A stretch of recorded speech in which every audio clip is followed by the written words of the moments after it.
Cuando miramos la historia de Moisés, Éxodo, cuando miramos la liberación del pueblo de Israel de Egipto, estudiamos cuidadosamente todo lo que sucedió en aquella época, encontraremos que la protagonista de esa gran hazaña fue una mujer. Fue la madre de Moisés.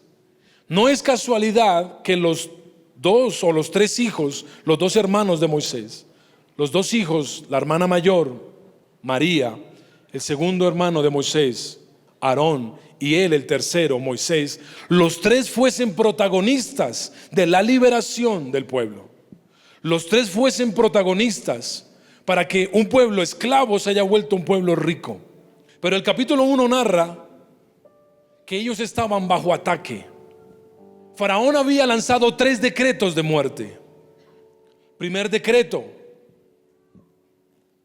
está en Éxodo capítulo 1 versículo 11. Faraón dijo: se están multiplicando estos esclavos, se están haciendo fuertes y poderosos, así que para que no se multipliquen voy a endurecer el trabajo, porque entre más fuerte ellos menos se multiplicarán. Y ellos tendrán que entender que si se siguen multiplicando van a tener más esfuerzo, más trabajo, más sacrificio. Así que era una manera para atemorizar la multiplicación del pueblo, pero era una manera directa para atemorizar a la mujer, porque ella era la que daba luz.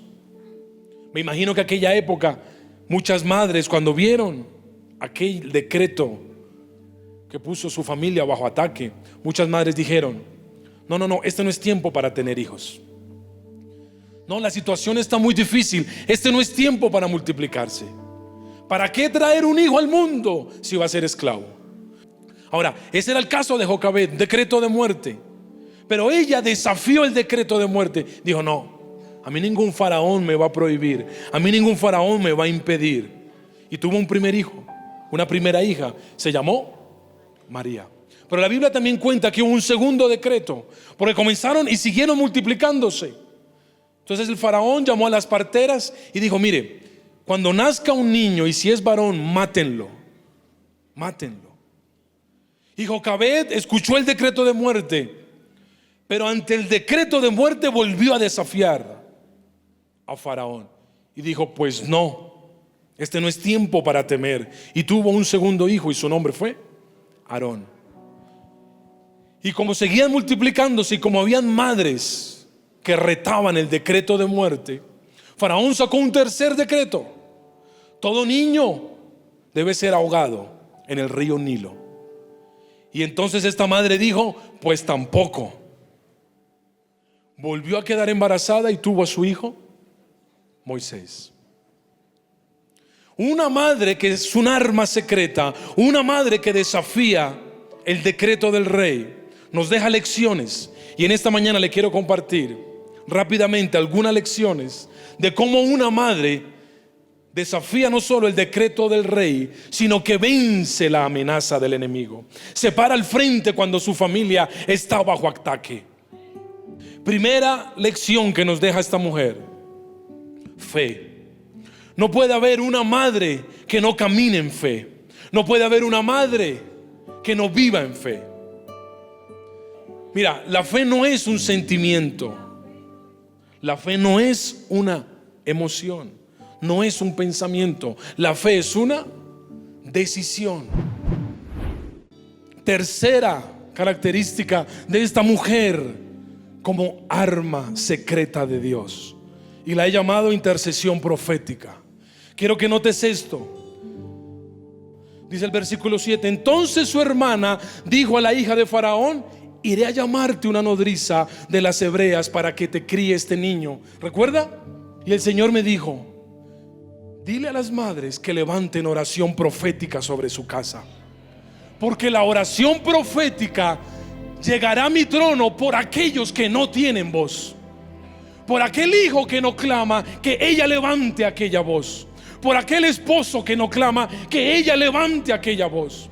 Así que, mamá, yo he venido a desafiarte en esta mañana. Ahora, mientras creas y reclames la palabra profética sobre tu hijo, ella peleará por él y no descansará hasta traerlo de vuelta a los brazos de mamá. Fue el clamor que hizo María, fue esa intercesión profética que levantó esa hija, la que volvió a Moisés a los brazos de Jocabed una vez ella lo soltó en el río. En ti hay un poder en la intercesión. ¿Qué estás haciendo con tu voz?